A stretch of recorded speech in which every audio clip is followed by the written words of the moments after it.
अस्सलाम वालेकुम। अच्छा, हमारा जो प्रीवियस लेक्चर था it was related to a different topic, लेकिन आज जो हम सीरीज़ स्टार्ट करने जा रहे हैं ये पाकिस्तान के पॉलिटिकल लैंडस्केप से रिलेटेड है, जिसमें हम पाकिस्तान की पॉलिटिकल सिचुएशन को डिस्कस करेंगे सिंस 1947 से ऑनवर्ड्स, जो कि क्रिटिकल इश्यूज़ पाकिस्तान फेस करता आ रहा है। एंड हमारे कॉन्स्टिट्यूशन में जो सिग्निफिकेंट चेंजेस आई हैं उनको हम डिस्कस करेंगे। ठीक है, इंस्टीट्यूशंस को डिस्कस करेंगे, चाहे एग्जेक्टिव है, जुडिशरी है, मिलिट्री है। उसके अलावा एक बहुत इम्पोर्टेंट कॉन्सेप्ट है और इशू भी कह सकते हैं, चैलेंज भी कह सकते हैं, जो पाकिस्तान फेस कर रहा है, वो है weak governance and policy inconsistency. तो ये पाकिस्तान का पॉलिटिकल लैंडस्केप है जिसको हम विज़िट करेंगे। कुछ ऐसी चीज़ें हैं, ठीक है, जो कि मुझे लगता है कि इस लेक्चर से पहले आपको उनके बारे में नो हाउ होनी चाहिए। और उसमें एक चीज़ अगर मैं कहूँ तो वो होगी 18th अमेंडमेंट, क्योंकि हम इसको आगे जाके डिस्कस करने जा रहे हैं। सो हमारे लिए इम्पॉर्टेंट है कि हमें पता हो कि 18th अमेंडमेंट किस बारे में है और उसने कॉन्स्टिट्यूशन में क्या क्या चेंजेस क्रिएट की। इसके अलावा अलावा 26 एक और है अमेंडमेंट और इसके अलावा एक जिसको और हम है पीका अमेंडमेंट कहते जिसको हैं। हम पीका अमेंडमेंट कहते हैं।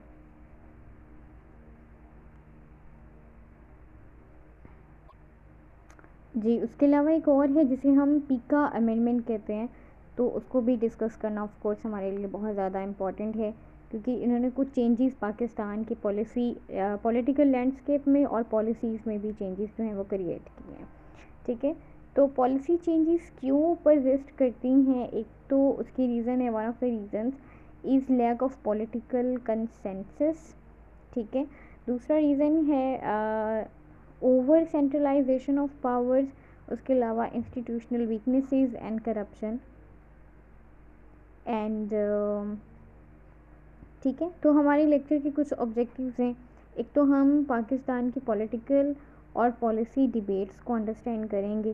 ठीक है, मिसाल के तौर पर पाकिस्तान पॉलिसीज़ किस तरह से बनाता है, पाकिस्तान का पॉलिटिकल लैंडस्केप किस तरह से इम्पेक्टेड है। उसके अलावा इन सारी चीज़ों को हम लिंक करेंगे CSS एग्ज़ाम के साथ कि ये किस तरह से एग्ज़ामिनर आपसे पूछ सकता है इस तरह से। ठीक है, और आज का जो लेक्चर है it's going to be very interesting and it's going to be very amazing, क्योंकि ये आपको 3 पेपर्स में हेल्प आउट करने वाला है। एक तो आपको ये हेल्प आउट करेगा in your current affairs of course, लेकिन उसके अलावा ये पाकिस्तान अफेयर्स में और आपके ऐसे में भी आपको हेल्प आउट करेगा, स्पेशल एरियाज़ में। मिसाल के तौर पर, क्योंकि इसमें हम जाके डिस्कस करने लगे हैं 18th अमेंडमेंट की डिबेट को। ठीक है, उसके अलावा 26 अमेंडमेंट को, पीका अमेंडमेंट को, जो ग्रोइंग पॉलिटिकल पोलराइजेशन हमें देखने को मिल रही है और उसके जो कॉन्सिक्वेंसेस हैं हमारे पूरे कंट्री के अंदर, ठीक है, उससे रिलेटेड भी एग्जामिनर आपसे पूछ सकता है। और इसमें हम जो स्ट्रेट स्ट्रेटजी है बलूचिस्तान की वो भी डिस्कस करेंगे कि क्यों आखिर ये जो प्रोविंस है ये पाकिस्तान की पॉलिटिकल इंस्टेबिलिटी में सेंटर लेवल पे क्यों है, और जो ब्रॉडर चैलेंजेस हैं नेशनल इंटीग्रेशन के किसी भी डाइवर्स सोसाइटी में, तो ये सारी चीज़ें हम देखने जा रही हैं। उसके अलावा फेमिनिस्ट एक्टिविज़म, यूथ एम्पावरमेंट, ठीक है, किस तरह से एक नई पॉलिटिकल फोर्स पाकिस्तान के अंदर क्रिएट कर रहे हैं, तो ये चीज़ें जो हैं वो हम देखने जा रहे हैं। ये टॉपिक्स बहुत क्रिटिकल हैं, क्योंकि पाकिस्तान का जो पॉलिटिकल सिस्टम है वो इंडिपेंडेंस से लेके अब तक अनस्टेबल रहा है। हम इसमें फ्रीक्वेंट टेंशन्स देखते हैं, चाहे इंस्टीट्यूशंस हों, चाहे पार्लियामेंट हो, चाहे जुडिशरी हो, चाहे मिलिट्री हो। लेकिन इनके सबसे टॉप पे जो हमारा चैलेंज है वो है वीक गवर्नेंस का, करप्शन का और लैक ऑफ कंसेंसस का अमंग पॉलिटिकल पार्टीज़, जो कि इस सिस्टम को मज़ीद फ्रेजाइल बना देती हैं। So as a CSS aspirant आपको ये अंडरस्टैंड करना होगा कि ये जो प्रॉब्लम्स हैं they are not only the problems but also their solutions, आपको पता होने चाहिए, क्योंकि एग्ज़ामिनर्स की डिमांड यही होती है कि आपके पास आप एक ऐसा क्वेश्चन अटेम्प्ट करें जिसको आप एक कंस्ट्रक्टिव वे फॉरवर्ड या कंक्लूजन के साथ उसको एंड करें। So keep this in mind through out the lecture. Her challenge जो हम डिस्कस करेंगे उसका एक पॉसिबल सोल्यूशन भी जो है वो हम प्रोवाइड करेंगे, और हम जो है वो आगे इसके आगे जो है वो अब हम मूव करते हैं एंड अपना जो ये जो हमारा टॉपिक है इसको हम स्टार्ट करते हैं। अच्छा, okay, let's begin with the 18th amendment. अच्छा, इससे पहले कि हम एक स्पेसिफिक अमेंडमेंट्स या पॉलिटिकल इश्यूज़ के अंदर जो है वो हम डाइव करें, तो पहले हम देख लेते हैं पाकिस्तान के पॉलिटिकल लैंडस्केप को। ठीक है, अगर मैं आपसे ये पूछूं कि what is the one word that best describes Pakistan politics since 1947, तो आप क्या सोचेंगे कि पाकिस्तान के पॉलिटिकल लैंडस्केप में पाकिस्तान की पॉलिटिक्स में 1947 से लेके अब तक आप उसको क्या डिस्क्राइब करेंगे एक वर्ड के अंदर? तो आई होप सो कि आप में से ज़्यादातर लोग यही रिप्लाई करेंगे कि पाकिस्तान की पॉलिटिकल इंस्टेबिलिटी या फिर इंस्टेबिलिटी, क्योंकि हमारी हिस्ट्री में बहुत से फ्रीक्वेंट पॉलिटिकल ब्रेकडाउन्स आए हैं, डेमोक्रेटिक कंटिन्यूटी बहुत वीक रही है, पॉलिटिकल स्ट्रगल्स रही हैं इंस्टीट्यूशंस के बीच में। पाकिस्तान एक फ्रेजाइल डेमोक्रेसी है जहाँ पे गवर्नमेंट फेल हो जाती हैं अपने टर्म्स को कंप्लीट करने में। आज तक कोई ऐसा प्राइम मिनिस्टर नहीं आया जिसने अपनी टर्म कंप्लीट की हो। कांस्टेंट टसल्स रहती हैं इंस्टीट्यूशंस के बीच में, एग्जेक्टिव के बीच में, जुडिशरी में और मिलिट्री में, क्योंकि हर जो इंस्टीट्यूट है वो ट्राई कर रहा है कि अपनी डोमिनेंस को असर्ट कर सके कंट्री के अंदर। और यही सबसे वरिंग एस्पेक्ट है पॉलिसी इनकन्सिस्टेंसी। जब गवर्नमेंट स्टार्ट करती है एक प्रोजेक्ट तो दूसरी वाली जो है वो उसको स्क्रैप कर देती है, तो इससे एक साइकिल क्रिएट हो जाता है मिसट्रस्ट का और पुअर गवर्नेंस का। ठीक है, और ये जो इश्यूज़ हैं ऑलमोस्ट 77 ईयर्स ऑफ इंडिपेंडेंस से चलते आ रहे हैं, ये चैलेंजेस परसिस्ट कर रहे हैं। There is a lack of political consensus. Political parties जो हैं वो इंटरेस्टेड हैं एक दूसरे को डिफीट करने में, ठीक है, ना कि उनका कोई इंटरेस्ट नहीं है कि नेशनल प्रॉब्लम्स को सॉल्व किया जाए। और हम ओवर सेंट्रलाइजेशन से भी सफ़र कर रहे हैं। ठीक है, for example power in Islamabad जो कि एक फ्रिक्शन क्रिएट करती है प्रोविंसेस के बीच में। और थर्डली हमें इंस्टीट्यूशनल वीकनेसेस और करप्शन का भी सामना है जो कि लैक ऑफ अकाउंटेबिलिटी और ट्रांसपेरेंसी की वजह से होता है। इससे जो पब्लिक का ट्रस्ट है सिस्टम के ऊपर वो जो है वो ब्रेक डाउन हो जाता है। तो ये तो थोड़ा सा एक लैंडस्केप था, एक बैकग्राउंड था जो मैंने आपको प्रोवाइड किया। अब हम चलते हैं 18th अमेंडमेंट की डिबेट के ऊपर। स्टूडेंट अमेंडमेंट का मतलब होता है चेंज। ठीक है, कोई चेंज लेके आना। अब हमारा जो कॉन्स्टिट्यूशन है वो 1973 में फॉर्मुलेट हुआ और बाद में फिर वही कॉन्स्टिट्यूशन जो है वो अब तक चल रहा है, लेकिन उसमें सर्टेन चेंजेस की जाती हैं, कह सकते हैं अडेप्टेशंस की जाती हैं, टाइम बाय टाइम कुछ चेंजेस की जाती हैं। तो 18th अमेंडमेंट भी कुछ ऐसी ही अमेंडमेंट है और इससे पहले भी अमेंडमेंट्स हुई हैं, लेकिन ये क्यों इम्पॉर्टेंट है और इसको हम क्यों डिस्कस करते हैं, क्योंकि ये एक वन ऑफ द मोस्ट कह सकते हैं सिग्निफिकेंट कॉन्स्टिट्यूशनल रिफॉर्म थी पाकिस्तान की हिस्ट्री में। ठीक है, इसके थोड़ा सा बैकग्राउंड में हम जाते हैं तो इट वाज पास्ड इन 2010 और तब पाकिस्तान पीपल्स पार्टी की गवर्नमेंट थी एंड उनको सपोर्ट भी थी पार्लियामेंट की, अनएनिमस सपोर्ट आप कह सकते हैं। ठीक है, ये क्यों इम्पॉर्टेंट है, इसको हम क्यों डिस्कस करते हैं, बाकी अमेंडमेंट्स को हम डिस्कस क्यों नहीं करते? इसीलिए करते हैं कि इसमें जो है वो कुछ सिग्निफिकेंट चेंजेस लेके आई। फंडामेंटली इसने चेंज कर दिया पावर के स्ट्रक्चर को फेडरेशन और प्रोविंसेस के बीच में। अच्छा, अगर हम इसके बैकग्राउंड की बात करें स्टूडेंट्स, तो पाकिस्तान जो है 2010 से पहले पाकिस्तान के पास एक सेंट्रलाइज्ड सिस्टम था।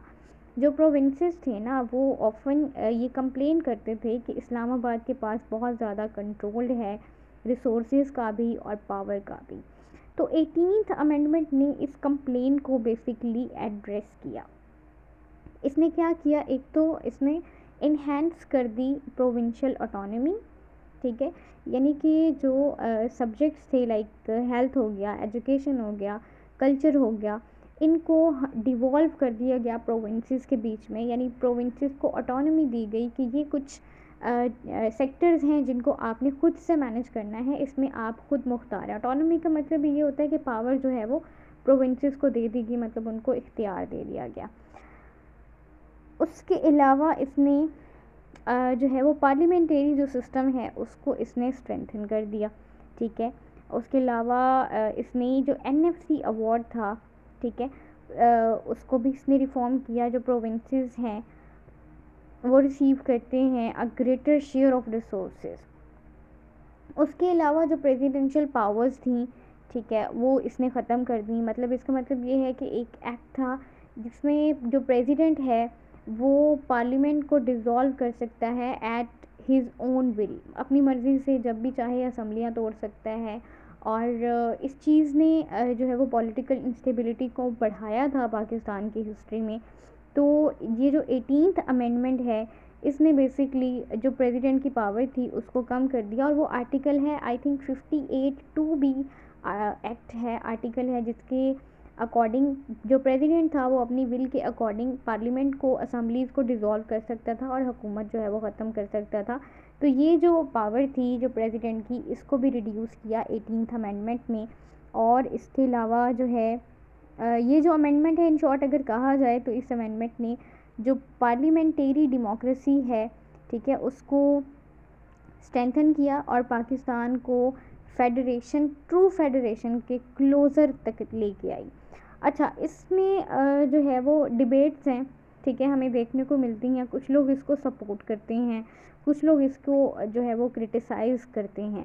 सपोर्टर्स ये आर्ग्यू करते हैं कि जो 18th अमेंडमेंट है वो प्रोटेक्ट करती है फेडरलिज्म को और प्रोविंसेस को ओनरशिप देती है अपनी गवर्नेंस के लिए। उनका ये भी कहना है कि ये जो डेमोक्रेसी है और जो नेशनल यूनिटी है, इन दोनों चीज़ों के लिए इस 18th अमेंडमेंट ने बहुत अहम किरदार अदा किया एंड इट इज़ एसेंशियल। लेकिन जो क्रिटिक्स हैं वो ये कहते हैं कि इससे जो सेंटर है वो वीक हो गया, ठीक है, इसकी डेवोल्यूशन से जो सेंटर है वो हमारा वीक हो गया। प्रोविंसेस जो हैं वो स्ट्रगल कर रहे हैं टू मैनेज फाइनेंसेस इफ़ेक्टिवली। इससे मैनेजमेंट मिस मैनेजमेंट हमें देखने को मिल रही है, चाहे हेल्थ का सेक्टर है या फिर चाहे एजुकेशन का सेक्टर है। तो ये कुछ सपोर्टर्स भी हैं और क्रिटिक्स भी हैं। और 18th अमेंडमेंट के बैकग्राउंड को हमने अंडरस्टैंड कर लिया, इसकी की प्रोविजंस को अंडरस्टैंड कर लिया और इसके सपोर्टर्स और इसके क्रिटिसिज्म को भी हमने अंडरस्टैंड कर लिया।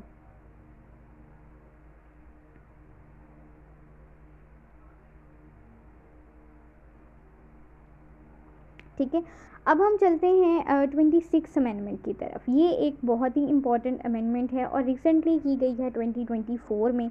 2024 में ये की गई है। और ये जो हमारी 26 अमेंडमेंट है, इसको इंट्रोड्यूस करवाया गया था इस एम के साथ कि जुडिशल अकाउंटेबिलिटी और रिफॉर्म्स को इम्प्रूव किया जाएगा, ठीक है।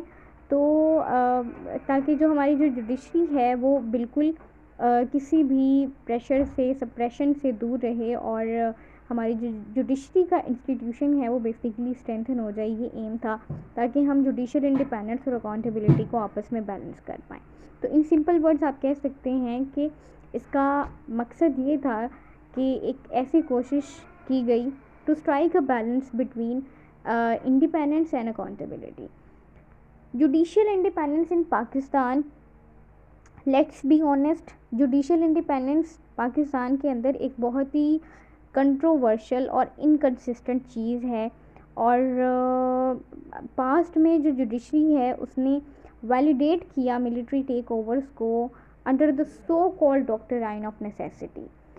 अब कुछ फ्रीक्वेंट क्लैशेस हमें देखने को मिले हैं between the judiciary and executive.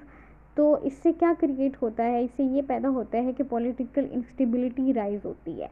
अब पब्लिक ट्रस्ट जो है वो जुडिशरी के ऊपर वो भी बहुत जो है वो ख़त्म हो गया है। उसके पीछे भी रीज़न्स हैं कि जो जस्टिस है वो डिले किया जाता है। उसके अलावा हमें जो डिसीजंस होते हैं उसमें हमें करप्शन देखने को मिलती हैं। उसके अलावा पॉलिटिकल बायसेस हमें देखने को मिलता है जजमेंट्स के अंदर। तो ये कुछ चीज़ें थी, ये इश्यूज थे जो फेस कर रहे थे। और जो 26 अमेंडमेंट है, ठीक है, उसके भी डिबेट्स हैं। मतलब इसका मतलब ये था, मैं इसकी ज़्यादा डिटेल में नहीं जाऊँगी बिकॉज़ आपने इसको शायद पढ़ा होगा। अगर नहीं पढ़ा तो आप इसकी डिटेल में जाइएगा, इसको देखिएगा कि इसमें क्या क्या चेंजेस जो हैं वो लेकर आई है। तो मेरे ख्याल में कर ही लेते हैं डिस्कस, इससे फिर आपको ना आगे समझ नहीं आएगी। मैं आपको बता देती हूँ कि ये क्या है। जो 26 अमेंडमेंट है ना स्टूडेंट, ये पास हुई है अक्टूबर 2024 में, ठीक है। और पाकिस्तान की नेशनल असम्बली ने और सेनेट ने इसको पास किया, देन प्रेसिडेंट ने इसको अप्रूव किया। तो तकरीबन 21 अक्टूबर 2024 तक ये पास हो गई थी। अब ये ना जो हमारे जुडिशल अपॉइंटमेंट प्रोसीजर्स हैं, ठीक है, ये जुडिशल इंडिपेंडेंस है, इसको फंडामेंटली ऑल्टर करती है, उसको चेंज करती है। जो जुडिशरी के प्रोसेसेस हैं वो थोड़े से चेंज हो जाते हैं, ठीक है। अब ये जो अमेंडमेंट थी ये जल्दी में पास की गई और मिनिमल पब्लिक डिबेट हमें देखने को मिलती है। क्रिटिसिज्म भी है लीगल एक्सपर्ट्स की तरफ से, जैसे कि इंटरनेशनल कोर्ट ऑफ जस्टिस कह रहे हैं, जो इसको एक सीरियस ब्लो कहते हैं जुडिशल इंडिपेंडेंस में। इसमें ये था कि सबसे पहले इन्होंने जुडिशल कमीशन को रीस्ट्रक्चर किया, ठीक है, यानी जो जुडिशल मेजॉरिटी थी उसको रिप्लेस किया गया एक नई कंपोजिशन से। इसमें कुछ मेंबर्स जो हैं वो ऐड किए गए नेशनल असम्बली से, सेनेट से, एक फ़ीमेल ऐड की गई, एक नॉन मुस्लिम अपॉइंटी भी ऐड किया गया, बिसाइड जजेस एंड लीगल ऑफिसर्स। यानी हम जजेस और लीगल ऑफिसर्स के अलावा भी लोग जो हैं वो इसमें ऐड किए गए।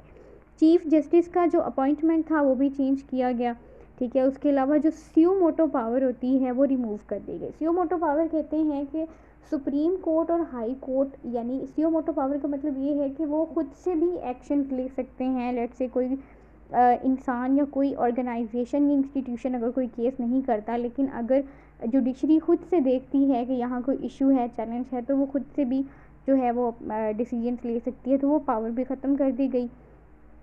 कॉन्स्टिट्यूशनल बेंचेस इंट्रोड्यूस करवाए गए। उसके अलावा क्राइटेरिया फॉर जजेस, ठीक है, उसको भी रिमूव कर दिया गया। कुछ राइट्स और इन्वायरमेंटल क्लॉजेस भी इसमें ऐड किए गए, जैसे कि आर्टिकल 9A है जो आपको एक गारंटी करता है कि क्लीन और हेल्दी और सस्टेनेबल इन्वायरमेंट आपको हुकूमत देने की ज़िम्मेदार है, ठीक है। ये आपका हर इंसानी का हर शहरी का, हर इंसान का एक फंडामेंटल राइट है। तो ये कुछ चीज़ें हैं जो कि हमें 26 अमेंडमेंट प्रोवाइड करती है। अब 26 अमेंडमेंट जो है वो इसेंशियल है फॉर लॉ एंड डेमोक्रेसी। उसके अलावा जो हिस्टोरिकल इश्यूज़ हैं, चाहे वो एग्जेक्टिव इन्फ्लुएंस है या पॉलिटिकल प्रेशर है, ठीक है, और इसके अलावा इसको कुछ लोग सपोर्ट भी करते हैं कि इससे जो डेमोक्रेसी है वो स्ट्रॉन्ग होगी। और जो क्रिटिक्स हैं वो इसको क्रिटिसाइज़ भी करते हैं कि इससे जो जुडिशरी ऑटोनॉमी है वो कर्ब हो रही है, क्योंकि इसमें पार्लियामेंटेरियन मेंबर्स भी एडेड हैं। तो CSS के एंगल से भी ये आपके लिए इम्पॉर्टेंट है, ठीक है। एक रिकरिंग थीम है एग्ज़ाम्स के अंदर, जुडिशरी और एग्जेक्टिव के रोल्स वगैरह, एंड लिंक करती है separation of powers and constitutionalism से, ठीक है। यहाँ तक किसी का कोई क्वेश्चन हो तो please just let me know, ताकि मैं फिर आगे मूव करूँ। ये दो की अमेंडमेंट्स हैं, 18th और 26 अमेंडमेंट। और क्योंकि इन्होंने बहुत फंडामेंटल चेंजेस जो हैं वो क्रिएट किए हैं हमारे कॉन्स्टिट्यूशन में, सो दैट इज़ वाई हम इनको ज़्यादा डिस्कस करते हैं as compared to other amendments.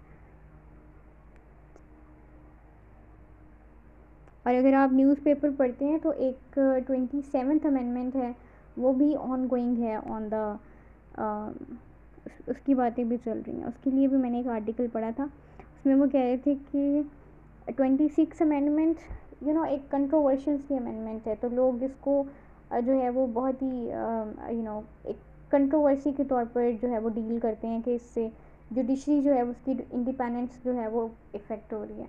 तो वो कह रहे हैं कि अभी उसकी वो ख़त्म नहीं हुई और दूसरी जो है वो अमेंडमेंट 27 की भी बात कर रहे हैं।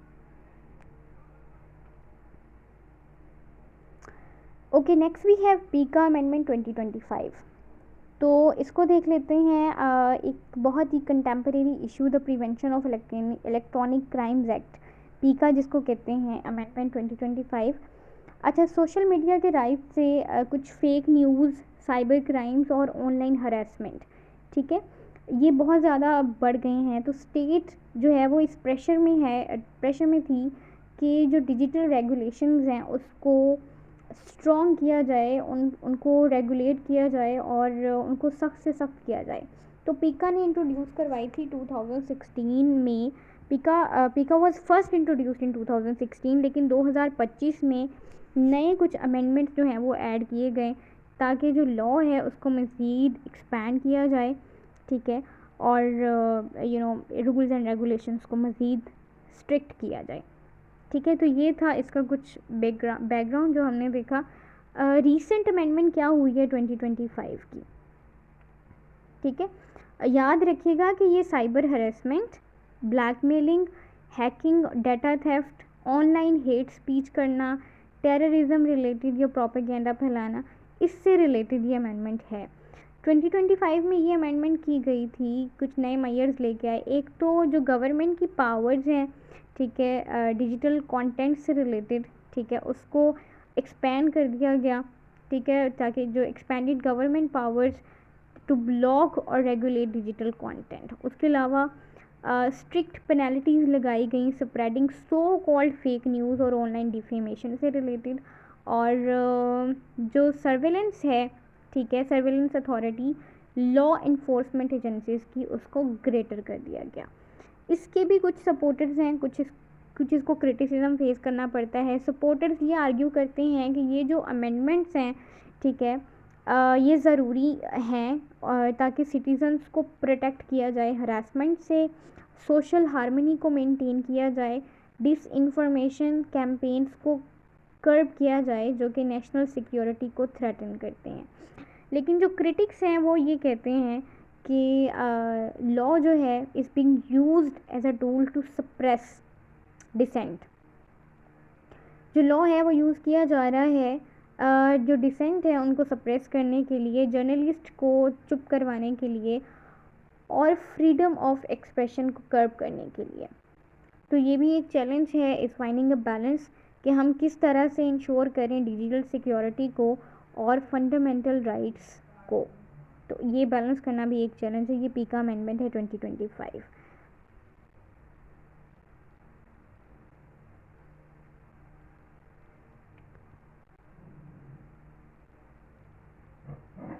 अच्छा, हम नाउ अब डिस्कस करते हैं पॉलिटिक्स ऑफ पोलराइजेशन को।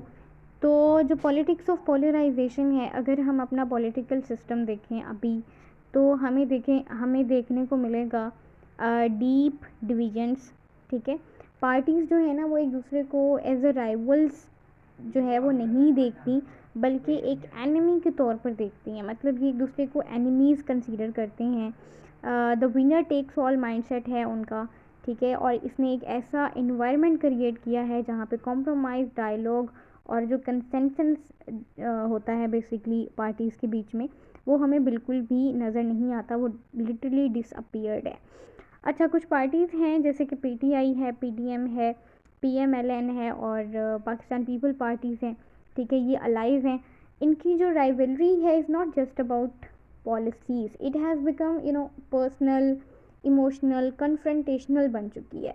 तो पॉलिटिकल पार्टीज़ जो है वो प्रेफर करती हैं स्ट्रीट प्रोटेस्ट, ठीक है, और agitation instead of parliamentary debate. और ये जो है वो किस चीज़ को वीक कर देता है, ये डेमोक्रेसी को वीक कर देता है। डेमोक्रेसी पाकिस्तान की इससे बहुत ज़्यादा अफेक्ट हो रही है, ठीक है।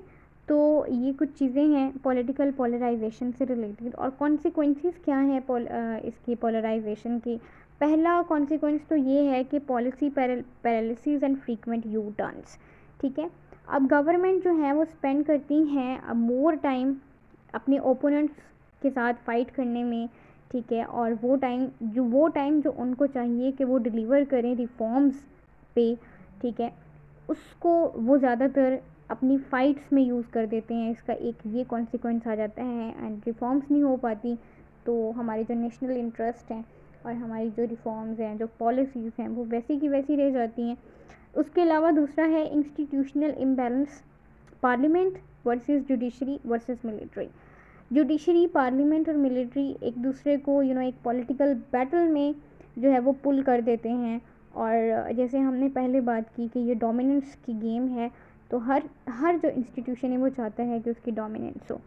पब्लिक डिस्ट्रस्ट भी देखने को मिलता है डेमोक्रेसी के अंदर, ठीक है। पीपल जो हैं वो अपना फेथ लूज़ कर देते हैं पॉलिटिकल सिस्टम पे और इसको एक करप्ट और सेल्फ सर्विंग समझते हैं। और यही सिचुएशन अभी पाकिस्तान के अंदर चल रही है कि लोगों का जो सिस्टम के ऊपर ट्रस्ट है वो बिल्कुल ख़त्म हो गया है। अगर किसी के साथ इनफैक्ट अब कोई ज़्यादती हो भी जाती है तो मोस्ट ऑफ़ द टाइम लोग जो है वो अपने केसेस भी नहीं लड़ते, अपने केसेस करते भी नहीं हैं। एंड बहुत सारे लोग जस्ट खुद से अर्न कर रहे हैं, कमा रहे हैं, खा रहे हैं, and they are just living their life. उनको जो है वो गवर्नमेंट से कुछ लेना देना नहीं है। उनको पूरी ज़िंदगी गवर्नमेंट ने, हुकूमत पाकिस्तान ने सिवाय एक शनाख्ती कार्ड के कुछ नहीं प्रोवाइड किया, ठीक है। तो बात हो रही है इन चीज़ों की, तो इसमें हम बलूचिस्तान को कैसे भूल सकते हैं, जो स्टेट स्ट्रेटजी हमें बलूचिस्तान के अंदर देखने को मिल रही है। अगर इसका हम हिस्टोरिकल कॉन्टेक्स्ट देखें तो पाकिस्तान का लार्जेस्ट प्रोविंस है एरिया के लिहाज से, लेकिन पॉपुलेशन से सबसे ज़्यादा स्मॉलेस्ट है, पॉपुलेशन बहुत कम है। इसको हम एक निगलेक्टेड प्रोविंस भी कहते हैं despite its rich natural resources, जिसमें gas, minerals, strategic coast line जो गवादर बहुत इम्पोर्टेंट है। तो ये सारी चीज़ें होने के बावजूद ये एक अंडर डेवलप्ड और पॉलिटिकली अनस्टेबल प्रोविंस हमें देखने को मिलता है, ठीक है।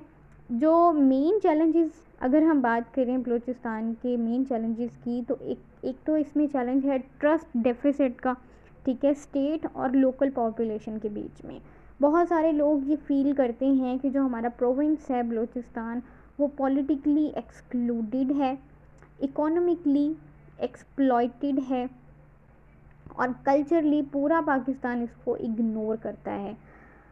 अब ये जो सेंस है उनके अलाइनेशन की, ये फ्यूल करती है उनकी जो सेपरेटिस्ट मूवमेंट्स हैं और इंसर्जेंसीज़ हैं सिंस द 1970s से स्टार्ट हो रही हैं ये इंसर्जेंसीज़।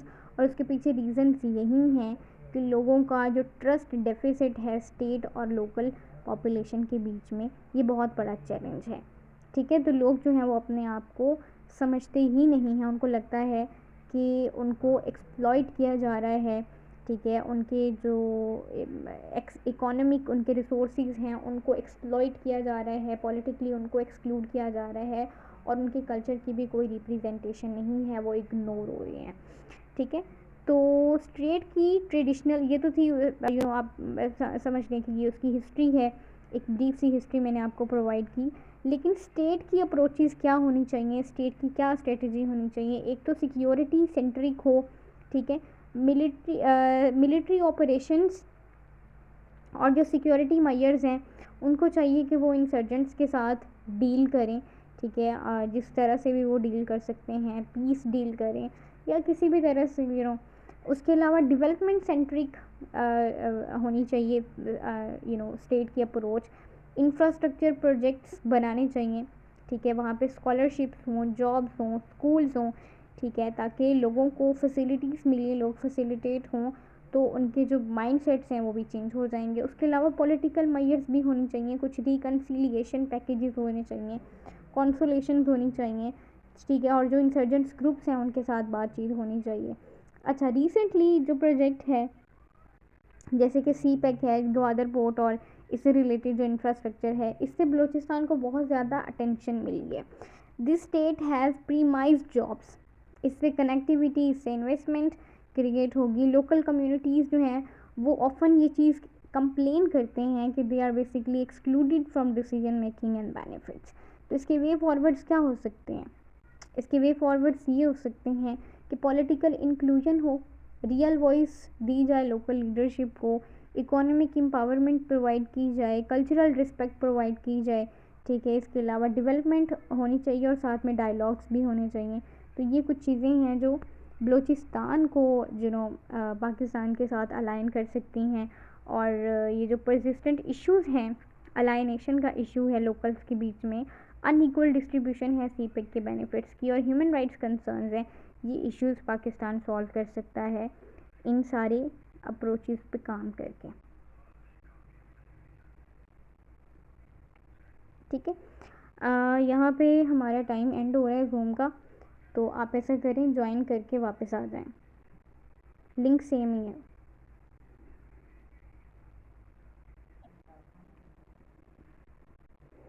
हाँ जी, वेलकम बैक। अच्छा, नेक्स्ट हमारे पास है national integration challenge. National integration का मतलब ये है कि एक दूसरे के साथ कनेक्शन हो, हमारे जितने भी प्रोविंसेस हैं उनका आपस में पीपल टू पीपल कंटेक्ट हो, एथनिक, लिंग्विस्टिक और सेक्टेरियन डिवाइड्स ना हो। ठीक है, तो ये इस चैलेंज की कुछ नेचर हैं कि एक तो बलोची जो हैं उनका कल्चर अलग है, उनकी एथनिसिटी अलग है, लैंग्वेज का भी फ़र्क है, सेक्टेरियन डिवाइड्स भी हमें देखने को मिल रही हैं। तो ये कुछ चैलेंजेस हैं नेशनल इंटीग्रेशन से रिलेटेड। दूसरा ये है कि सोशो इकोनॉमिक डेवलपमेंट जो है वो भी अनइवन है अक्रॉस ऑल द प्रोविंसेस। उसके अलावा कलेक्टिव नेशनल आइडेंटिटी भी वीक है। कुछ कंट्रीब्यूटिंग फैक्टर्स हैं जैसे कि सेंट्रलाइज्ड गवर्नेंस या प्रोविंशियल ऑटोनॉमी। उसके अलावा रिसोर्स डिस्ट्रीब्यूशन डिस्प्यूट्स आ जाते हैं, चाहे वाटर है, चाहे एनएफसी अवार्ड है। पॉलिटिकल एक्सक्लूजन भी देखने को मिलती है, और lack of trust in institutions भी ये एक कंट्रीब्यूटिंग फैक्टर है जो नेशनल इंटीग्रेशन को कंट्रीब्यूट करता है, जिसकी वजह से नेशनल इंटीग्रेशन का चैलेंज जो है वो पैदा होता है। कुछ कॉन्सिक्वेंसेस हैं, एक तो ये है कि जो सेपरेटिस्ट टेंडेंसीज़ हैं ये राइज होती हैं। उसके अलावा फ्रेजाइल फेडरलिज्म हमें देखने को मिलता है, पॉलिटिकल इंस्टेबिलिटी है, नेशनल डेवलपमेंट जो है उसमें एक बहुत बड़ी रुकावट क्रिएट हो जाती है इस नेशनल इंटीग्रेशन चैलेंज की वजह से। ठीक है, next we have is feminist activism and youth empowerment. Feminism का तो आपको आइडिया होगा कि फेमिनिज़म क्या होता है। ठीक है, तो अब हम इसको डिस्कस कर लेते हैं। वो कहते हैं मतलब स्टूडेंट्स जो ट्रेडिशनली पाकिस्तान में की जो पॉलिटिक्स है, ठीक है, उसको डोमिनेट करते हैं एलीट्स या फिर लैंडलॉर्ड्स, यानी बिजनेसमैन या डायनेस्टीज़ आप कह लें कि पाकिस्तान के अंदर एक एक डायनेस्टिक पॉलिटिक्स का लैंडस्केप हमें देखने को मिलता है। लेकिन लास्ट जो डेकेड हैं उसमें हमने कुछ सोशल मूवमेंट्स भी देखी जो कि इस ओल्ड ऑर्डर को चेंज कर रही हैं। और ये जो मूवमेंट्स थी इनको या तो लीड कर रहे थे हमारे यंगस्टर्स, या फिर उसमें वुमेन जो है वो इंक्लूड थी, मतलब यूथ या फिर वुमेन जो है वो इंक्लूड थी। अब रिसेंट ईयर्स में एक मूवमेंट आई जिसे कहा जाता है औरत मार्च, और ऑर्गेनाइजेशन जो है वो काम कर रही थी वुमेन्स के राइट पे। ठीक है, उसको काफ़ी ज़्यादा विजिबिलिटी मिली, और उनकी डिमांड थी कि उसमें इंक्लूड किया जाए कुछ protection from harassment and violence से रिलेटेड, या फिर इक्वल अपॉर्चुनिटीज़ प्रोवाइड की जाएँ एजुकेशन में, एम्प्लॉयमेंट में, पॉलिटिकली रिप्रेजेंटेशन मिले, लीगल रिफॉर्म्स होनी चाहिए। अब ये जो एक्टिविज़म थी इसने स्पार्क्ड कर दिया डिबेट। ठीक है, सपोर्टर्स के बीच में भी और क्रिटिक्स के बीच में। सपोर्टर्स इसको एक देखते हैं कि ये एक स्टेप है टुवर्ड जेंडर इक्वालिटी और मॉडर्न डेमोक्रेसी से रिलेटेड, लेकिन जो क्रिटिक्स हैं वो आर्ग्यू करते हैं कि ये वेस्टर्न इंस्पायर्ड एजेंडा है और ये अगेंस्ट है हमारी ट्रेडिशनल वैल्यूज़ से। ठीक है, तो इसमें देखिए फेमिनिस्ट एक्टिविज़म हुआ पाकिस्तान के अंदर, औरत मार्च जो है वो राइज़ हो गया, वुमेन राइट्स मूवमेंट जो है वो चलाई गई। इनकी डिमांड थी कि जेंडर इक्वालिटी हो, लीगल रिफॉर्म्स हो, हरासमेंट, जेंडर वायलेंस जो है वो इसका डोमेस्टिक वायलेंस उसका एंड हो जाए।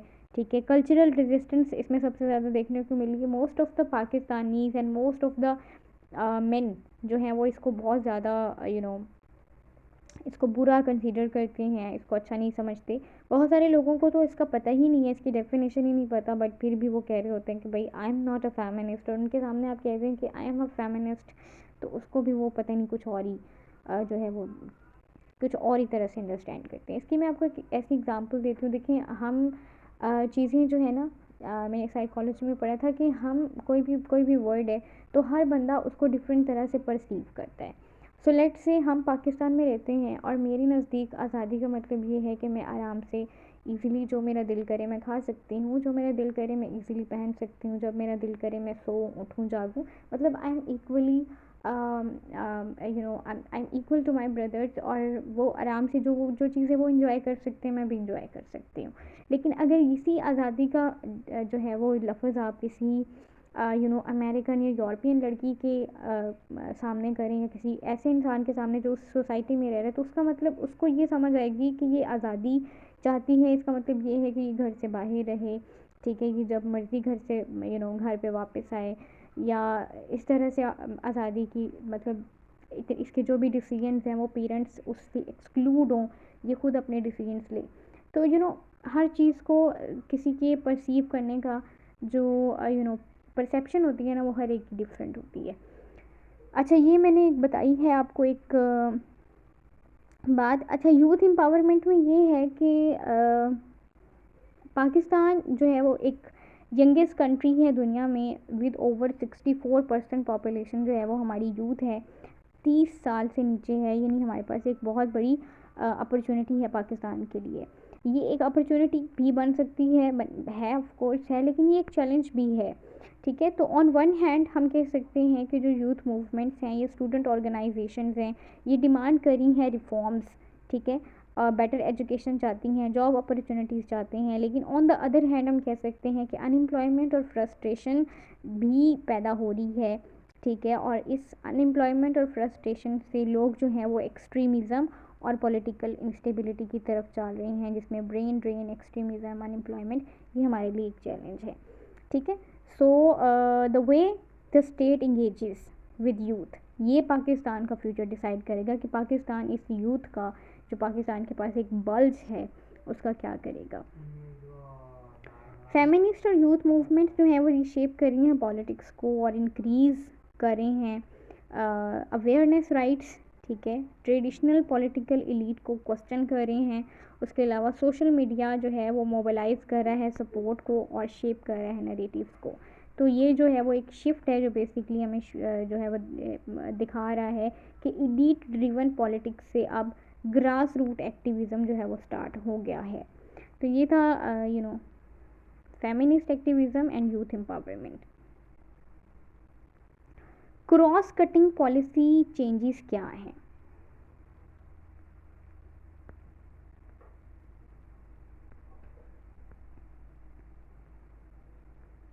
ठीक है, क्रॉस कटिंग पॉलिसी चेंजेस में सबसे पहले तो हमारे पास पुअर पॉलिसी इम्प्लीमेंटेशन है, उसके अलावा करप्शन और मिसमैनेजमेंट है, सिविल मिलिट्री इम्बैलेंस है, मिलिट्री जो है वो इन्फ्लुएंस कर रहा है पॉलिटिक्स को, डिफरेंट इंस्टीट्यूशंस को। इससे क्या होता है कि जो डेमोक्रेटिक इंस्टीट्यूशंस हैं वो अंडरमाइंड हो जाते हैं, डोमिनेंस में आ जाते हैं, ठीक है।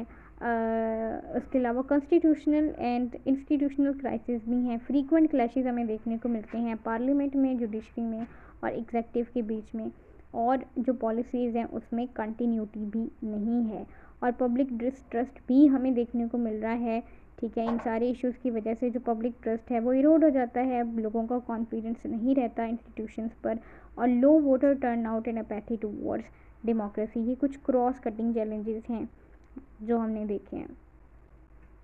कंपैरेटिव पर्सपेक्टिव में हम कुछ कंट्रीज़ की एग्जांपल्स देखते हैं।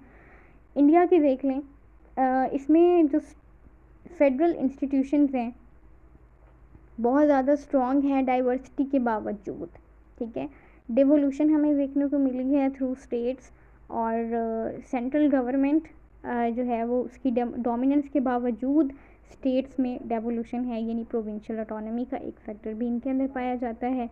बांग्लादेश की अगर हम एग्जांपल्स लेते हैं तो इसमें पॉलिटिकल पोलराइजेशन है, it's really similar to Pakistan की जैसी ही सिचुएशन है, लेकिन ये इनका फोकस है इकोनॉमिक ग्रोथ पे, ठीक है, और इकोनॉमिक ग्रोथ जो है वो हेल्प कर देती है इंस्टेबिलिटी को रिड्यूस करने में। श्रीलंका जो है इसमें एथनिक कन्फ्लिक्ट है तमिल और सिन्हेल्स के बीच में, तो इसमें इंटीग्रेशन चैलेंजेस हैं जो पाकिस्तान भी फेस कर रहा है। पाकिस्तान के हर प्रोविंस में डिफरेंट तरह के लोग हैं, डिफरेंट लिंग्विस्टिक्स, डिफरेंट अप्रोचेज़ हैं अपनी लाइफ को देखने की, उनके traditions, cultures, each and everything are different from each other. तो ये एक इंटीग्रेशन चैलेंज श्रीलंका भी फेस कर रहा है। क्या कर सकता है, वही जो पाकिस्तान के लिए हमने बात की कि अगर इंक्लूसिविटी बढ़ाई जाए, रिकन्सिलिएशन जो है वो प्रोवाइड की जाए, तो ये बेटर हो सकते हैं। पाकिस्तान के लिए क्या लेसन्स हैं? पाकिस्तान को जो है बैलेंस करना चाहिए अप्रोच अपनी सेंटर और प्रोविंसेस के बीच में, पहली चीज़। दूसरा, पाकिस्तान को क्या करना चाहिए कि जो इंस्टीट्यूशंस हैं वो स्ट्रॉन्ग होनी चाहिए ओवर पर्सनैलिटीज़। इकोनॉमिक रिफॉर्म्स होनी चाहिए, क्योंकि इकोनॉमिक रिफॉर्म्स जो हैं वो एज अ टूल हैं पॉलिटिकल स्टेबिलिटी के लिए। तो ये कुछ की लेसन हैं जिन्हें पाकिस्तान अगर अडॉप्ट कर ले तो इन इश्यूज़ को सॉल्व कर सकता है। परपेचुअली अगर अडॉप्ट कर लें तो फिर कर सकता है सॉल्व। पॉलिटिकल कंसेंसस वे फॉरवर्ड्स ये हैं कि पॉलिटिकल कंसेंसस हो, डिफरेंट जो मेजर पार्टीज़ हैं उनके दरमियान डायलॉग्स हों, charter of economy and long term policies को कंटिन्यू की जाए, इंस्टीट्यूशंस को स्ट्रेंथन किया जाए, इंडिपेंडेंट जुडिशरी हो, जो भी डिसीजंस लिए जाएँ वो इंडिपेंडेंट हों, किसी भी सप्रेशन या क्या कहते हैं उसको इन्फोर्स ना किए जाएं, बल्कि इंडिपेंडेंट जो हैं वो डिसीजंस हो। पार्लियामेंट एम्पावर्ड होनी चाहिए, मेरिट बेस्ड ब्यूरोक्रेसी होनी चाहिए, इंक्लूसिव डेवलपमेंट होनी चाहिए, ताकि जो रिसोर्सेज हैं वो इक्वली डिस्ट्रीब्यूट हों हर प्रोविंस के बीच में, हर ज़िले के बीच में। स्पेशल फोकस होना चाहिए बलूचिस्तान पे और मार्जिनलाइज्ड ग्रुप से, स्पेशली जो अपने आप को एक्सक्लूडेड समझते हैं और इकोनॉमिकली एक्सप्लॉइटेड समझते हैं, उनको लगता है कि उनका जो कल्चर है वो इग्नोर किया जा रहा है। यूथ एंड वुमेन इंक्लूजन होना चाहिए, प्लेटफॉर्म्स होने चाहिए पॉलिटिकल पार्टिसिपेशन से रिलेटेड, स्किल्स डेवलपमेंट होनी चाहिए और एंटरप्रेन्योरशिप प्रोग्राम्स ख़ास तौर पर रूरल एरियाज़ में वुमेंस के लिए, यूथ के लिए जो है वो इनको करने चाहिए, ताकि जो वुमेन हैं वो भी कंट्रीब्यूट कर सकें